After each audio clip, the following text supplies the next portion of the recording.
tenga cuidado con el engaño del pecado. El pecado en nuestra vida siempre va a ser destructivo y siempre va a ser engañoso. El enemigo desde el principio ha tratado de engañar a los seres humanos diciendo que el pecado es algo que va a llenar, va a satisfacer nuestra vida, cuando en realidad nos deja más vacíos que antes. El pecado es una ilusión que aparentemente por un corto tiempo va a traer esa satisfacción que promete, pero en realidad la paga del pecado es muerte. El pecado es engañoso. No solo falla en llenar el alma del hombre, sino que después que lo hemos cometido, el pecado es progresivo, es decir, va queriendo atraparnos más y más, va avanzando en nuestra vida, tiene consecuencias que son cada vez más serias. Y lo más tremendo es esto, que todos los seres humanos somos pecadores y fallamos. Claro, si usted ha puesto su fe en Jesucristo, usted ya no es más un pecador, usted es un hijo de Dios. Tu identidad ya no es un pecador. Somos hijos amados del Dios viviente, pero vivimos todavía en este cuerpo que está afectado por el pecado y estamos propensos a fallar. Tenemos que tener cuidado con el engaño del pecado, porque el pecado traerá consecuencias destructivas a nuestra vida. Y la manera como vencemos al pecado es poniendo nuestra mirada en el Señor Jesús. Cuando estamos más y más enamorados del Señor Jesús, el Espíritu Santo nos da poder para resistir el pecado, para decirle que no. No deseamos fallarle al Señor, manteniéndonos cerca de nuestra congregación, teniendo amigos de confianza con quienes podamos hablar, hermanos en Cristo, para que oren unos por otros y se fortalezcan mutuamente, estando ocupados sirviendo a Dios, poniéndonos la armadura de Dios. Vamos a resistir los ataques y la tentación del enemigo, orando constantemente, diciendo: Señor, no nos metas en tentación, porque somos débiles, somos seres humanos, vivimos todavía en este cuerpo de carne y podemos ser tentados. Ningún creyente se debe de creer Superman, o que por supuesto en el servicio a Dios no puede ser tentado. Mire, hasta los pastores, mucho se ha oído de casos de pastores que pueden fallar, líderes, servidores, todo ser humano es vulnerable. Necesitamos la llenura del Espíritu Santo todos los días, la ayuda de Dios. Hasta el rey David falló miserablemente y mire, fue progresando el pecado.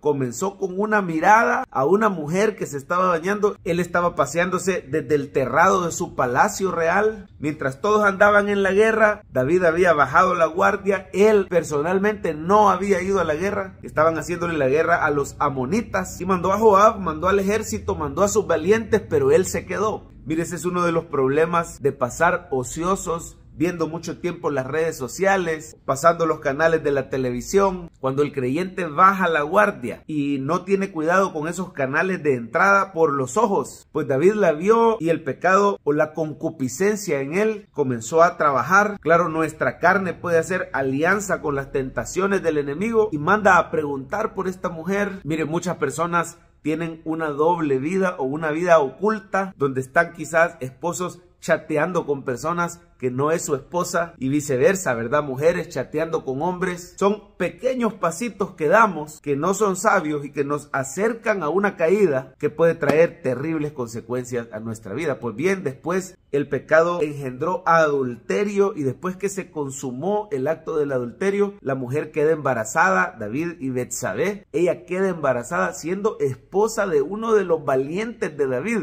Urías Eteo, que estaba en combate en ese momento. Así que después del pecado de adulterio viene el pecado de mentira, porque David quiere cubrir su pecado, manda a traer a Urías Eteo, lo empieza a atender con tal que este Urías duerma con su esposa, y entonces se esconde el embarazo de Betsabé. Pero mire, Urías Eteo no quiso ir a su casa con su esposa porque decía: el arca de Jehová está en tiendas, mi señor Joab y el ejército están en guerra y yo voy a ir a dormir con mi esposa. Pues no, y ahí se quedaba en el palacio real durmiendo con los siervos del rey, no se quería ir a su casa. O sea que quedó claro que él no estuvo con su esposa y David no podía esconderlo del embarazo. Pues bien, mire, ahora viene, después del adulterio vino la mentira, ahora viene el asesinato, porque David ideó este plan, fue autor intelectual del asesinato de uno de sus valientes, Urías Eteo, para quitarle a su esposa. Aquí es donde muchas veces decimos: David representa a Cristo, David representa a Cristo, pero en este capítulo no. En este capítulo David representa a todo ser humano que es débil, que es vulnerable y que somos pecadores necesitados de Cristo. Aquí es donde vemos a Jesús a manera de contraste. David, un hombre pecador, imperfecto, necesitado de la gracia de Dios. Y nuestro Señor Jesucristo, el único que nunca pecó, el santo, el justo, el perfecto. Gracias a la sangre de Cristo, usted y yo tenemos perdón de todos nuestros pecados. En ese sentido, usted y yo somos como el rey David, imperfectos, propensos a fallar, necesitados de la gracia de Dios. ¿Cuántos le dan gracias al Señor? Porque Él derramó su sangre preciosa, su sangre sin pecado, para que usted y yo tengamos esperanza de salvación. Pues bien, siguiendo con la historia, David manda una carta a Joab, capitán de su ejército, por mano del mismo Urías Eteo. Y este Urías Eteo lleva la carta donde dice que lo pongan en el frente de batalla y luego se retiren. Prácticamente que lo abandonen. Y así el ejército enemigo lo iba a matar. Y así fue. Urías Eteo murió. Y dice la palabra ahí en 2 de Samuel 11. Todo esto está en el capítulo 11 de segundo libro de Samuel, que después que Betsabé hizo luto por su esposo Urías, vino David y la tomó como esposa. Todos los seres humanos somos vulnerables y propensos a fallar. Necesitamos la gracia de Dios. Recuerde hoy que Cristo Jesús vino a este mundo. Él es el único perfecto y sin pecado. Y Él dio su vida, derramó su sangre para que tengas perdón de cualquier pecado que hayas cometido. No pienses por un instante que estos grandes hombres de la Biblia fueron mejores que nosotros. Al contrario, ellos son una gran nube de testigos que nos testifican y nos dicen: a pesar de lo grande de mi pecado, la gracia de Dios me salvó. Hay esperanza para tu vida. Si tú has pecado, mira, David pecó de lujuria, David pecó de adulterio, David pecó de mentira, David pecó de asesinato, y aún así la gracia del Señor es más grande que nuestro pecado. ¿Lo puede decir conmigo? La gracia de Dios es más grande que mi pecado. Siempre la gracia de Dios va a ser más grande. Y a pesar de las duras consecuencias del pecado,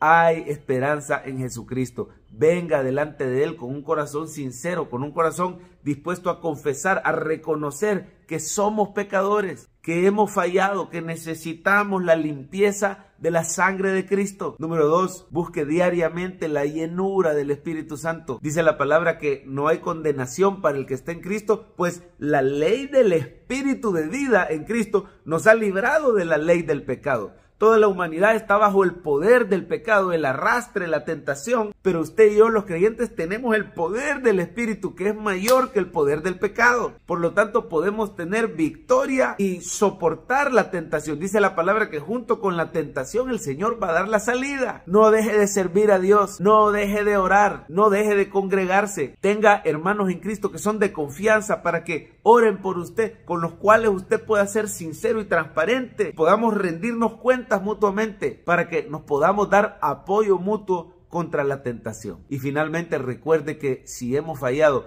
en Cristo tenemos perdón de todos nuestros pecados. La gracia de Dios es poder de lo alto para vencer el pecado. Dice la Biblia que el pecado no se enseñoreará de nosotros, porque ya no estamos bajo la ley, estamos bajo la gracia. Si estuviéramos bajo la ley, tratando en nuestras propias fuerzas de vencer el pecado nos dominaría. Pero es la gracia de Dios, es Cristo Jesús, es su perdón y su salvación lo que nos da victoria contra el poder del pecado.